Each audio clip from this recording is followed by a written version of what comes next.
ओ यार खैर ते पतंग में उड़े वजन की ओ तेन कोई नहीं पता बसंत है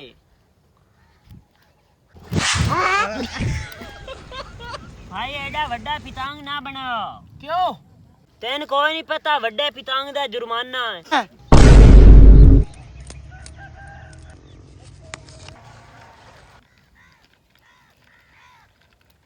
ला पुत्र गुड्डा तैयार है बच के जाऊं डोर चाले पैनी तू ना भाई डोर नाल कोई नहीं उड़ावना 2 लाख रुपए दा जुर्माना है 2 लाख दा खलो खलो मैं तेन उड़ा देना